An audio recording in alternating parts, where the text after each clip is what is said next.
Hola. Hola. En este apartado vamos a considerar una parte fundamental en la medida del tratamiento nutricional que va a estar aunado al tratamiento farmacológico. Esto lo vamos a llamar como la interacción de fármaco-alimento. Esto es algo muy importante del tratamiento de la epilepsia, tanto médicamente como nutricionalmente. Entonces, sabemos que la epilepsia en sus múltiples generalidades va a ser el daño a nivel cerebral.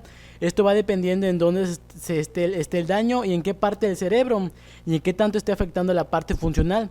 El tratamiento más eficaz para las personas que padecen epilepsia, como sabemos y podemos definirlo, condición caracterizada por ataques o convulsiones, ha sido el uso de medicamentos que evitan o controlan los ataques. En este caso son los más conocidos como agentes anticonvulsivos o medicamentos antiepilépticos, también conocidos como las terminologías por sus siglas en inglés, AED.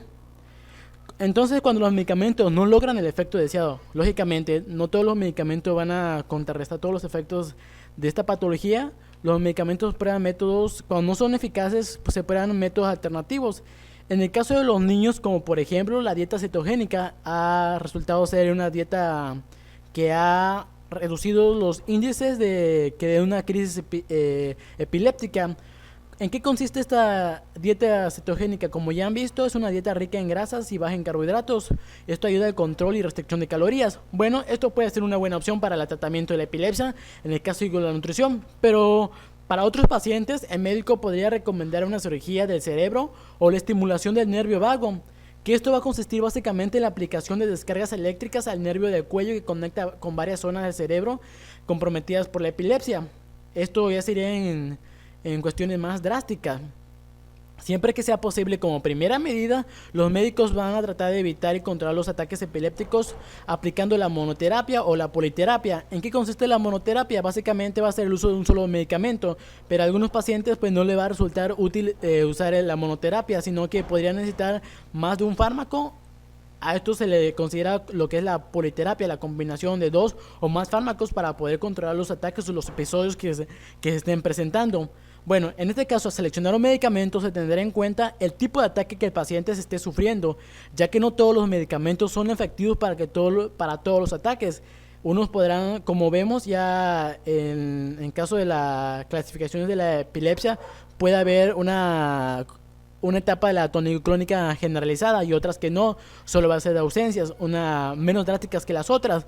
Entonces, en estos casos, pues, en el caso de que el paciente esté sufriendo algún ataque, se van a tomar métodos como los fármacos, pero no todos los fármacos van a ser efectivos para controlar los ataques. Entonces también se debe considerar la forma en que los medicamentos podrían llegar a afectar al paciente. Es otro punto muy importante en el caso del tratamiento fármaco con alimento. Entonces cada paciente reacciona de forma diferente a todos los medicamentos, obviamente, al igual que sucede con cualquier otra sustancia que entra al organismo. Cuando alguien consume algún medicamento, otra persona no le puede llevar la misma reacción. Esto llevará a un proceso más largo, por lo tanto, en este caso, una persona puede sufrir efectos secundarios mientras que otras no. La susceptibilidad en que el organismo pueda sustraer esa sustancia del medicamento y otras que no. Entonces, para determinar la cantidad de medicamento necesario para cada paciente, en este caso los medicamentos realizan un análisis llamado dosis en sangre. Esta prueba o análisis consiste en que mide la cantidad de medicamento contenido en la sangre. Cuando el medicamento se ingiere o se inyecta, dependiendo del tipo de fármaco, esto se va a medir la cantidad que va a llegar al torrente sanguíneo, de ahí la efectividad que va a tener en el organismo. Entonces, algunos medicamentos son absorbidos por el organismo de tal manera que alcanzan una concentración eficaz y una acción más rápida que otros, evitando así que se repitan los ataques. Obviamente, dependiendo de la cantidad que el organismo sea susceptible a recibir y otras que no. Y eso hace la cantidad de dosis que se le esté tratando. Si los ataques no se controlan y la cantidad de medicamento en el cuerpo es baja, es posible que se deba aumentar su dosis. Esto cuando los ataques epilépticos sean gravemente mayores o se vayan incrementando de intensidad. En cambio, si la cantidad es demasiado alta, es común que se produzcan efectos secundarios y muy probablemente se deba a reducir la dosis. Sería todo lo contrario que cuando se le da una dosis alta o una elevada. Bueno, al igual que cualquier otro medicamento, los tratamientos antiepilépticos pueden, además de lograr controlar los ataques, estos pueden causar afecciones adversas o efectos secundarios. Algunos de estos efectos se relacionan con el nivel de la dosis ingerida y se presenta solamente cuando una persona está tomando una cantidad alta de medicamento, por lo que desaparecerá una vez que el médico regule y ajuste la dosis apropiada. En este caso, cuando ya se tenga el análisis en sangre de cuánto medicamento entra al torrente sanguíneo y cuánto se aprovecha, pues ahí el médico va a determinar si se aumenta la dosis o se disminuye la dosis, dependiendo qué tanto susceptible el organismo vaya recibiendo y esté degradando y esté ocupando ese componente. Bueno, existen efectos secundarios que posiblemente no se relacionen con la dosis. Pueden ser aunados a otras patologías u otras complicaciones. En ocasiones estos efectos se pueden presentar como una reacción alérgica en forma de erupción en la piel. Los efectos secundarios tienden a ser más comunes al comienzo del tratamiento o cuando se efectúa un cambio importante en la dosis del medicamento. Claro, si se aumenta la dosis del medicamento muy drásticamente, sin la supervisión del médico, pues esto puede causar reacciones al organismo muy drásticas y pueden empeorar. Pero es muy probable que estos efectos secundarios aparezcan a los pocos días. Va a ser un poco prolongado. Es muy importante mencionar que solo pocos pacientes presentan efectos secundarios. No todos vienen de la misma manera a los efectos o al organismo, cómo vaya esté susceptible a los medicamentos y cómo puede asimilar la capacidad de los medicamentos. En este caso, los efectos secundarios pueden variar. Esto va a ser dependiendo a la edad, del sexo y el tipo de epilepsia que tenga. Ya como ustedes habrán visto anteriormente, el tipo de clasificación de epilepsia, el tipo de etiología que se esté presentando. Bueno, dependiendo de los medicamentos ingeridos, esto va a ser los efectos, ¿verdad? No todos los pacientes van a presentar los mismos efectos, pero en algunos se pueden variar, estos pueden presentar de manera similar. Entre los más comunes se incluyen la somnolencia, lo que es de pesadez y cansancio, fatiga, torpeza, náuseas y cambios en la visión y erupción en la piel. Bueno, algunos medicamentos pueden afectar las emociones. En este caso, como los compañeros anteriormente habían mencionado algo sobre la migraña, que los neurotransmisores de la serotonina y otros podrían haberse afectados. Lógicamente que al entrar el sistema nervioso y regular básicamente toda la funcionalidad del cerebro, pues van a ir afectando estos, específicamente neurotransmisores de gran actividad que el organismo puede ocupar. Bueno, el grado de actividad de incluso la hiperactividad, esto igual puede ocasionar daño en la memoria o el desempeño en el caso de los niños en la escuela, lo que igual puede haber lo que se conoce como déficit de hiperactividad. Bueno, cuando un paciente toma otros medicamentos, además de los antiepilépticos, ya estamos hablando de una monoterapia o aunado a otros medicamentos que no sean de la misma epilepsia, esto puede intervenir unos con otros y causar una interacción farmacológica.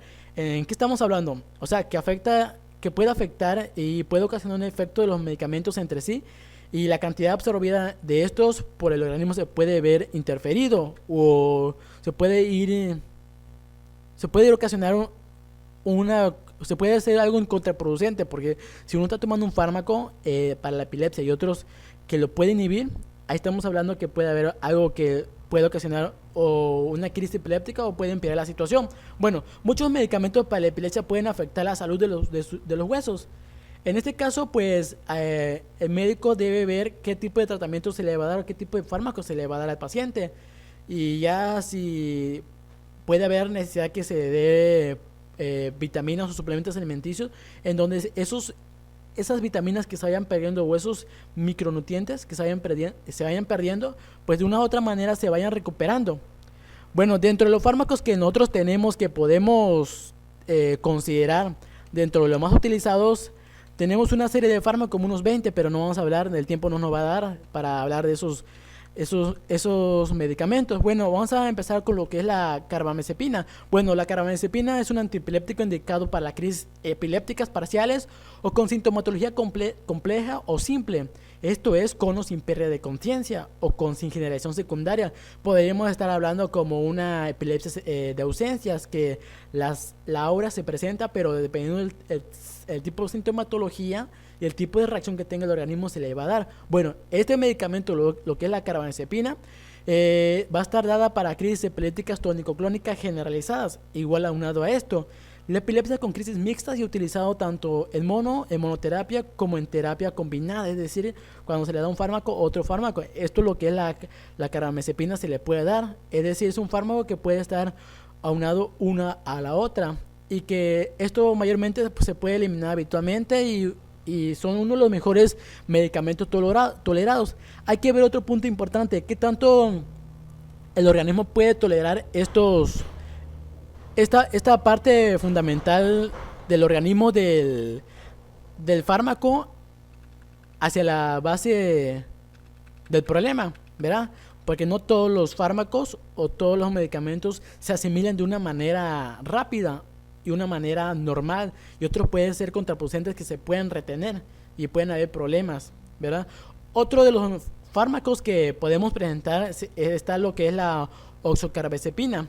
Bueno, este es un análogo de la carbamazepina, o sea, la anterior, que, bueno, pero muchas veces tiene muchas ventajas sobre esta en las politerapias. O sea, que cuando hablamos de politerapias hablamos de una sola terapia, bueno, politerapia, de una sola toma, un solo medicamento que se toma a la vez. En este caso, si un paciente va a tomar un medicamento, solo va a tomar una pastilla, o sea, estamos hablando de una politerapia. Tiene una cinética muy favorable y carece de las interacciones al asociarse con otros fármacos. Bueno, este antipiléptico o no, esto puede ser contraproducente si se toma con otro, por eso se le llama politerapia, que suceda en una sola reacción. Bueno, las indicaciones clínicas son las mismas que lo que es la anterior, la carbamazepina. Y la tolerabilidad del medicamento es muy buena y puede introducirse en 2 semanas. Eso va a ser dependiendo en qué tanto el cuerpo lo pueda asimilar. Otro que mayormente se usa en el área clínica sería la fenitoína. Ya la fenitoína es un antipiléptico eficaz en estatus epilépticos de todo tipo tónico-clónicos y crisis parciales o complejas. Ahí vamos a hablar de tónico-clónicas generalizadas y ya parciales, pero no estamos hablando de ausencias, que es un poco fuerte.